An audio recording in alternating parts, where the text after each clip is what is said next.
আসসালামু আলাইকুম রহমতুল্লাহ। একটি ঘটনা আপনাদের সাথে শেয়ার করার উদ্দেশ্যে ভিডিওটা করা। সেটা হচ্ছে, আমার এই ছাত্র এমন একটা পর্যায়ে গেছে, সে হাফিজ হবে না, তার দিয়ে হবে না। এটা মাদ্রাসা কর্তৃপক্ষ এবং তার মা বাবাও ওই ধরনের বেছে নিয়েছে বা মনে মনে নিয়েছে। কেন নিয়েছে? সে মাদ্রাসা থেকে অতিরিক্ত হিসাবের বাহিরে সে পালাতো শুধু। তার যখনই মন চায় সে মাদ্রাসা থেকে চলে যায়, তার যখনই মন চায় সে মাদ্রাসা থেকে চলে যায়। তো দীর্ঘ সময় হয়ে গেছে, প্রায় 3.5 বছরের মতো সে হিফজ পড়ে, কিন্তু তার শেষ হবে না না হবে এটা নিয়ে একটু সবাই চিন্তিত ছিল। আমরা মাদ্রাসার হুজুররাও ছিলাম, আমার কাছে যেহেতু পড়ে আমিও খুব পেরেশানি ছিলাম।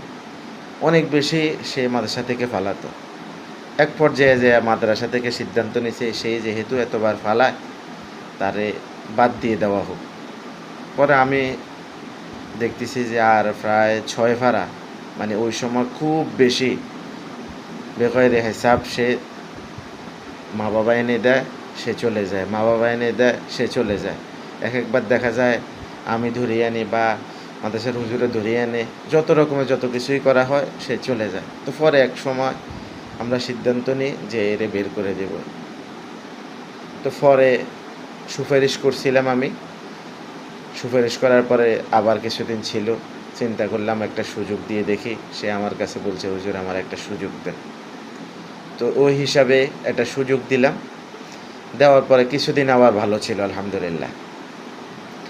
এরপরে আবার ফালাইছে।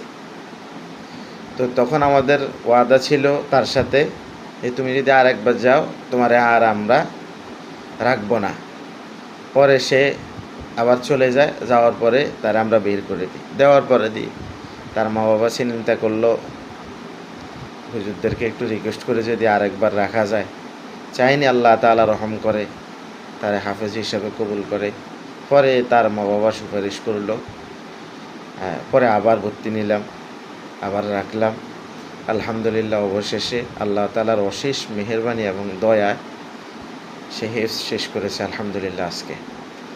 তো সকলে তার জন্য দোয়া করবেন, আল্লাহ তাআলা তাকে যেন দ্বীনের সহিহ বুঝ দান করে এবং কি কোরআনটাকে তার সিনের ভিতরে যাতে মৃত্যু পর্যন্ত ধরে রাখতে পারে, সিরাতে মুস্তাকিমের উপর যাতে বেঁচে থাকতে পারে, আল্লাহ তাআলা তারা যেন কবুল করে।